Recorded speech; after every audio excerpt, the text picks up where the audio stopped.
شغل الشله ولا يجلس أحد، الجديد والحصري يوم لدى استوديوهات أجمل زفات. رفرفت والحفل كله ياسمين، لتنفيذ الشيلات والزفات.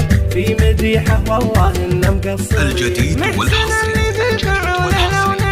لدى استوديوهات أجمل زفات. الجديد والحصري لدى